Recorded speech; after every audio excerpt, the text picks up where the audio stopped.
আমরা যখন টিনেজে থাকি, ইয়াং বয়সটা থাকে, আমাদের কিন্তু একটা ডিপ্রেশন কাজ করে যে আমার ভবিষ্যতে কি হবে হবে না, আমি কি ভবিষ্যতে সাকসেস হতে পারবো কিনা, আমার ভবিষ্যতে কোনো কিছু অপূর্ণতা থেকে যাবে কিনা, এই যে একটা ডিপ্রেশন, আমি জব পাবো কিনা, এটা পাবো কিনা, ওইটা পাবো কিনা।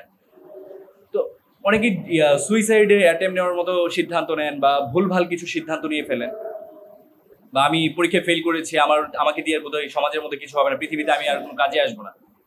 তো এই সমস্ত ডিসিশন যারা নেয়, এই ফিল্মটা দেখলে তারা এটা থেকে কিছুটা হয়তো বা মেসেজ পাবে।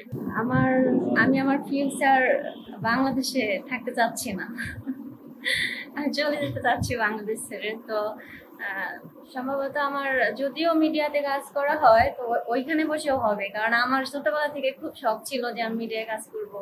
আমি ওদের গান দেখে, যেমন শাবনূর আপু, অপু আপু, এদের অভিনয় দেখে আমার খুব ইচ্ছে করতো যে আমি অভিনয় করবো, ওদের মতো ডান্স করব। তো ভালো লাগতো। তো ভালো লাগার ক্ষেত্রে একদিন আমার ফ্রেন্ডের সাথে যোগাযোগ হয়। তো ওরই চ্যানেল আছে একটা, হিউজ স্টুডিও। তো ওর চ্যানেলে আমি মিউজিক ভিডিও করেছিলাম ফার্স্টে, দেন শর্ট ফিল্ম। তো ওখান থেকে আর কি আমার সাহস হয় যে না, আমি পারবো। তো তাই পারতে পারতে সিঙ্গেল নাটক মুভি তো চলে আসলাম ফার্স্ট টাইম।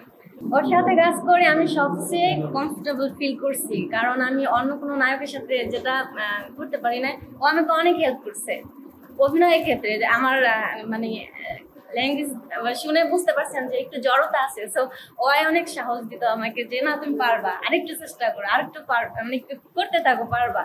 তো অনেক হেল্প করছে। দেন আমার ফ্রেন্ডও আমাকে অনেক অনেক হেল্প করছে। ইভেন আমি মায়েরও খাইছি এই ডায়লগের কারণে। আমার ফ্রেন্ড, ও আচ্ছা, আমি তো না, নিউজ স্টুডিওর ফ্রেন্ড আমার, ওই ইয়ারকে আমাকে মেরে মেরে ডায়লগ গুলো শিখাইতো, আমি পারতাম না। অভিজ্ঞতা বলতে আমি কোনো খারাপ অভিজ্ঞতার শিকার হইনি এখন পর্যন্ত। কাজের মাধ্যমে বেঁচে থাকতে হবে এবং ভালো কাজ করতে হবে, গল্প নির্বাচন করতে হবে, ভালো ভালো ডিরেক্টরের কাজ করতে হবে। ভালো বলতে সরি টু সে, সবকিছু ভালো কোনো শেষ হয় না, ভালোর তো শেষ হয় না, ভালোর অনেক কিছুই অনেক ঊর্ধ্বে অনেক কিছুই। তো ভালো পরিচালক মানে সবাই ভালো, বাট আমার দিক থেকে কতটুকু, আমার কাছে কতটুকু ভালো হবে সেটা হচ্ছে বড় বিষয়। অভিজ্ঞতার মধ্যে এইটুকুই।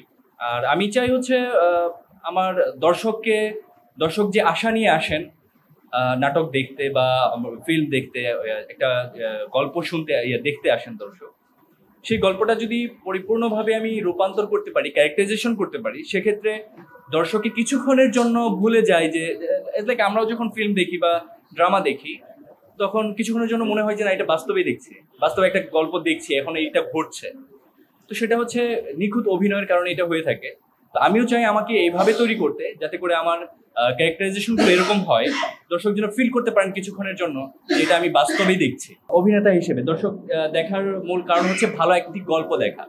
আমরা যখন হলে যাই বা ইউটিউবে যাই, তখন আমাদের উদ্দেশ্য যখন থাকে একটা নাটক বা ফিল্ম দেখার, তখন আমরা আমাদের মস্তিষ্ক কাজ করে হচ্ছে ভালো একটা গল্প দেখব, তাই না?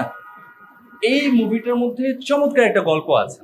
একদম ছোট থেকে নিম্ন স্তর থেকে, গ্রাম থেকে শুরু করে একদম শহরে গিয়ে একটা ছেলে স্ট্রাগল করা।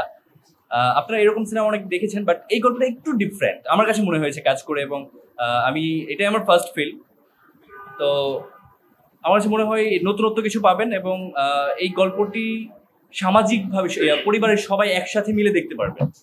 এবং যে সমস্ত ছেলেরা, আমরা যখন টিনেজে থাকি, ইয়াং বয়সটা থাকে, আমাদের কিন্তু একটা ডিপ্রেশন কাজ করে যে আমার ভবিষ্যতে কি হবে হবে না, আমি কি ভবিষ্যতে সাকসেস হতে পারবো কিনা, আমার ভবিষ্যতে কোনো কিছু অপূর্ণতা থেকে যাবে কিনা, এই যে একটা ডিপ্রেশন, আমি জব পাবো কিনা, এটা পাবো কিনা, ওইটা পাবো কিনা। তো অনেকেই সুইসাইডে অ্যাটেম্প নেওয়ার মতো সিদ্ধান্ত নেন বা ভুলভাল কিছু সিদ্ধান্ত নিয়ে ফেলেন, বা আমি পরীক্ষায় ফেল করেছি, আমাকে দিয়ে বোধহয় সমাজের মধ্যে কিছু হবে না, পৃথিবীতে আমি আর কোনো কাজে আসবো না। তো এই সমস্ত ডিসিশন যারা নেয়, এই ফিল্মটা দেখলে তারা এটা থেকে কিছুটা হয়তো বা মেসেজ পাবে।